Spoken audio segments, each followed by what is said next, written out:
तो हम diazonium salt जो हमारा अमीन्स का लास्ट टॉपिक है वो पढ़ने वाले हैं, ठीक है। तो डाइजोनियम सॉल्ट्स क्या होते हैं? Basically RN2 plus and X minus form के जो स्ट्रक्चर्स होते हैं उनको हम डाइजोनियम सॉल्ट्स बोलते हैं, ठीक है। इसमें R हमारा कोई भी एल्काइल या अराइल ग्रुप हो सकता है और X जो है वो होगा हमारा Cl माइनस या Pr माइनस या HSO4 माइनस या फिर BF4 माइनस, ठीक है। तो इसकी नेमिंग कैसे की जाती है? इसकी नेमिंग की जाती है डाइजोनियम सॉल्ट को सफिक्स लगा के उस नाम के, उस हाइड्रोकार्बन के नेम के जिससे ये सॉल्ट बनाई गई है, और फाइनली X को लिख के, मतलब फॉर एग्जांपल X अगर क्लोरीन Cl माइनस अगर क्लोराइड लिख के, हम एग्जांपल देख लेते हैं। एग्जांपल जैसे C6H5N2 प्लस Cl माइनस, तो इसकी नेमिंग की जाएगी बेंजीन डाइजोनियम क्लोराइड, ठीक है। ये क्लियर है? बेंजीन जो था वो इसका जो बेंजीन है वो है हमारा जो रूट जो भी हाइड्रोकार्बन से बनाया गया था, डाइजोनियम सफिक्स और फिर फाइनली क्लोराइड, एक्सक्यूज मी, ठीक है। ये इसकी नेमिंग हो गई। अब सबसे बड़ी बात यह है कि जो एलिफैटिक डाइजोनियम सॉल्ट्स होती हैं वो हाईली अनस्टेबल होती हैं और फॉर्म नहीं हो पाती हैं generally, primary aliphatic diazonium salts. लेकिन जो अराइल एरोमेटिक हाइड्रोकार्बन से बनाई हुई डाइजोनियम सॉल्ट्स होती हैं वो लो टेम्परेचर अराउंड 273 से 278 केल्विन तक सोल्यूबल इन वाटर भी होती हैं और स्टेबल भी होती हैं, ठीक है। इसकी स्टेबिलिटी क्यों होती है, एलिफैटिक की क्यों नहीं होती? वो बेसिक रीजन है रेजोनेंस, ठीक है। रेजोनेंस स्ट्रक्चर मैं आपको बना के दिखा देता हूँ जिससे आपको स्टेबिलिटी क्लियर हो जाएगी।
ठीक है, तो ये रेजोनेंस स्ट्रक्चर्स बनते हैं डाइजोनियम सॉल्ट के लिए, ठीक है।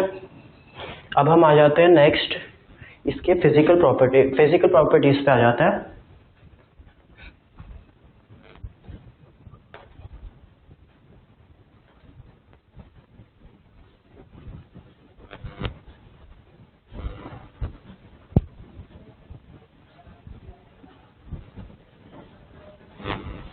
ठीक है,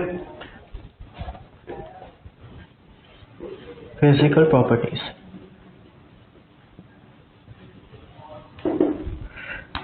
ठीक है। डाइजोनियम सॉल्ट जो होती हैं वो कलरलेस क्रिस्टलिन सॉलिड के फॉर्म में एग्जिस्ट करता है, ठीक है। ये सोल्यूबल इन वाटर भी होती हैं ओनली एट लो टेम्परेचर, ठीक है। एट हाई टेम्परेचर जो हमारा सॉल्ट है वो वाटर के साथ रिएक्ट कर जाएगा,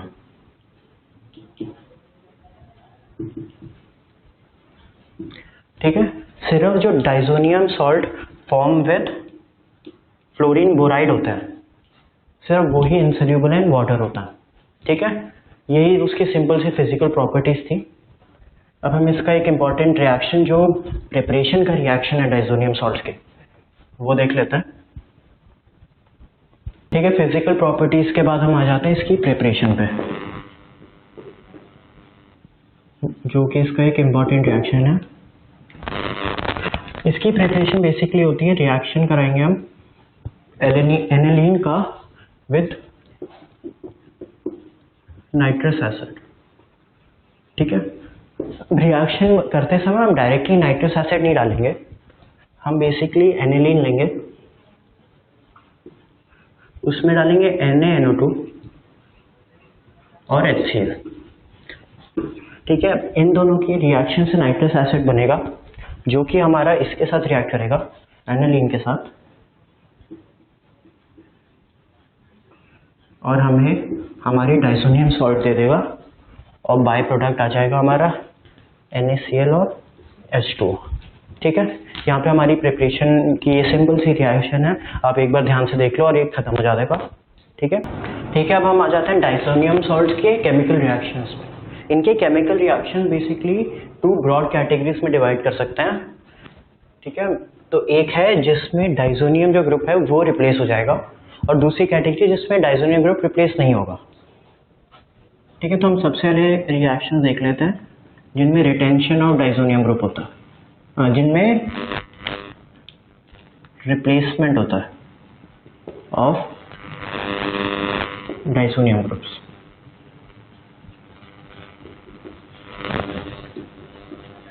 ठीक है,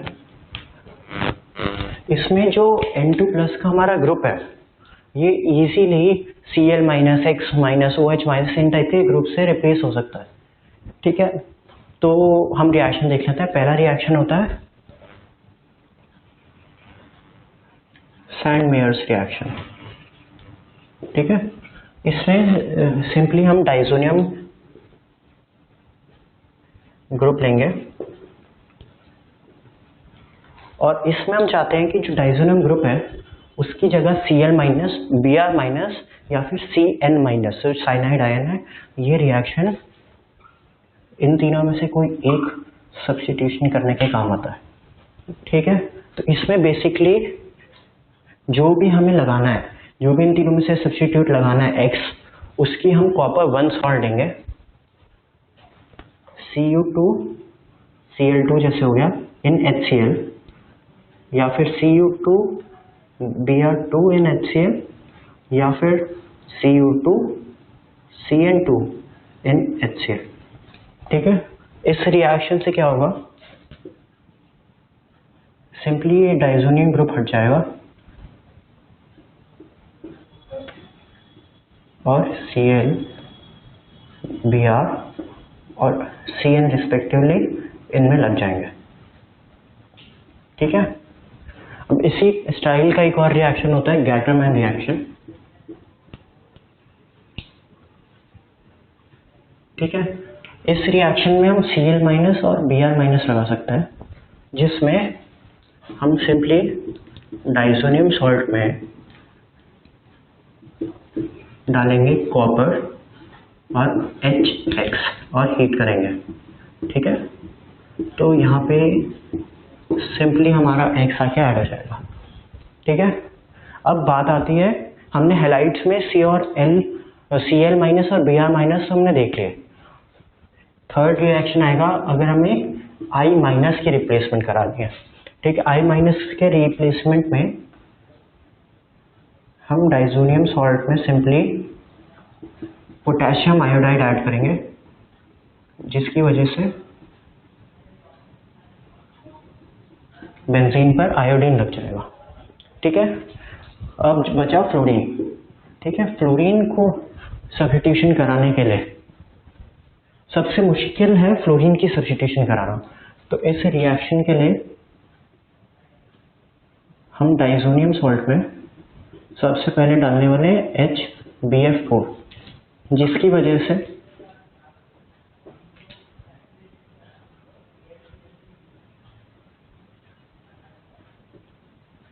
ये कंपाउंड फॉर्म होगा। तो बेसिकली X- जो भी लगा उसकी जगह BF4- आके हमारा लग जाएगा। ठीक है, इसको हम सिंपली हीट करेंगे तो हमारा बेंजीन फ्लोराइड हमें मिल जाएगा। ठीक है, ये तो हो गए हमारे सिंपल हैलाइड्स को सब्स्टिट्यूट कराने के लिए रिएक्शंस। ठीक है, अब नेक्स्ट रिएक्शन है सिंपल, अगर हमें रिडक्शन करनी है अपने डाइजोनियम सॉल्ट की, H+ हमें अगर लगाना है डाइजोनियम पे, H जो एटम होता है अगर हम चाहते हैं वो लग जाए, डाइजोनियम नॉर्मल जो डाइजोनियम सॉल्ट है उसका अगर बेंजीन बनाना है हमें, तो उसका एक सिंपल सा तरीका है, लाइट रिडक्शन कराएंगे हम। अगर हमें H लगाना है तो हम लाइट रिडक्शन कराएंगे विद H2PO2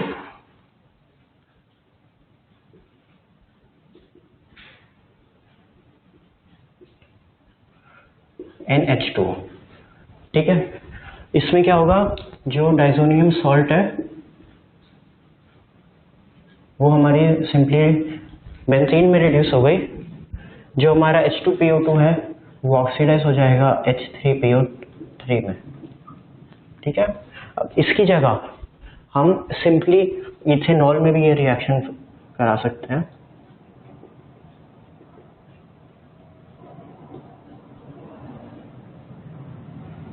जिसमें जो इथेनॉल है वो हमारा CH3CHO मतलब इथेनॉल में क्या कहते हैं, ऑक्सीडाइज हो जाएगा।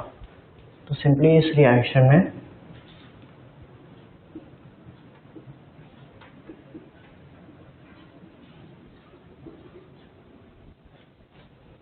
ये होगा। ठीक है, अब एक और है हाइड्रोक्साइल ग्रुप को अगर हमें सब्स्टिट्यूट करना है, इसमें सिंपली हमें जो डाइजोनियम सॉल्ट है हमारी उसमें वाटर डालना है, उससे हमारा फिनॉल मिल जाएगा। ठीक है, उसके बाद लास्ट देख लेते हैं हम, अगर हमें NO2 का ग्रुप लगाना है, NO2 के ग्रुप के लिए हम डाइसोनियम सॉल्ट में सबसे पहले डालेंगे HBF4। ठीक है, उससे सिंपली ये बन जाएगा। ठीक है, अब इस कंपाउंड में हम डालेंगे NaNO2 कॉपर और हीट कर देंगे इसको, जिससे नाइट्रोबेंजीन हमें मिल जाएगा। ठीक है, अब ये सिंपल रिएक्शंस को देखने के बाद आपको इतना समझ आ गया होगा कि डाइजोनियम सॉल्ट जो है वो बहुत ही इंपॉर्टेंट प्रोडक्ट हमारा एक कंपाउंड है, जिनसे हम बेंजीन के कुछ इंपॉर्टेंट कंपाउंड्स इजीली बना सकते हैं। जैसे बेंजीन के कुछ भी इंपॉर्टेंट डेरिवेटिव्स जैसे फिनॉल, नाइट्रोबेंजीन, नॉर्मल बेंजीन अगर हमारे पास सब्स्टिट्यूटेड एनिलीन है तो उसकी हम सिंपली डाइजोनियम सॉल्ट बनाएंगे और उसकी रिडक्शन कर देंगे। तो ये डाइजोनियम सॉल्ट की जितनी भी अभी आपने रिएक्शंस पढ़ी हैं ये काफ़ी इंपॉर्टेंट है कन्वर्जन के पॉइंट ऑफ व्यू से। ठीक है, अब हम नेक्स्ट मूव करते हैं रिएक्शंस जिसमें डाइजोनियम ग्रुप जो है वो रिटेन हो जाएगा। ठीक है, तो अब हम आ गए हैं रिटेंशन हो जाती है जिनमें डाइजोनियम ग्रुप्स की उन रिएक्शंस पे। तो इन रिएक्शंस को कहते हैं हम coupling reaction. Diazonium salt coupling reaction करता है फिनॉल के साथ, फिनॉल और उसके डेरिवेटिव्स के साथ, और एनिलीन और उसके डेरिवेटिव्स के साथ। ठीक है, इसका रीजन ये है क्योंकि फिनॉल और एनिलीन जो है उनकी रिंग हाईली एक्टिवेटेड होती है। ठीक है, तो हम देख लेते हैं ये दोनों ही रिएक्शन क्या होता है।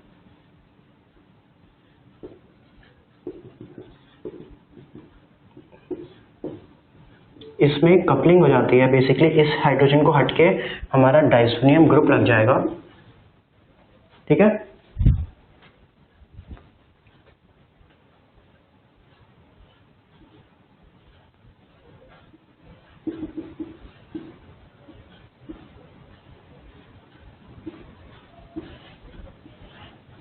ठीक है, ये एक बहुत ही इंपॉर्टेंट रिएक्शन है।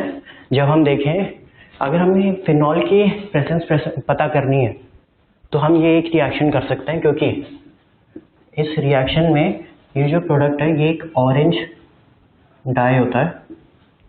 ठीक है, ऑरेंज डाई फॉर्म करता है, इसका नाम होता है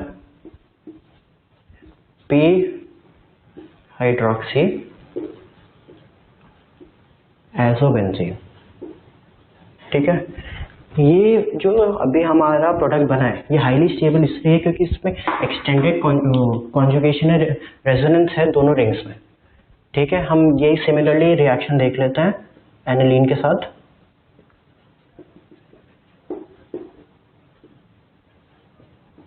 बहुत ही सिमिलर रिएक्शन है दोनों।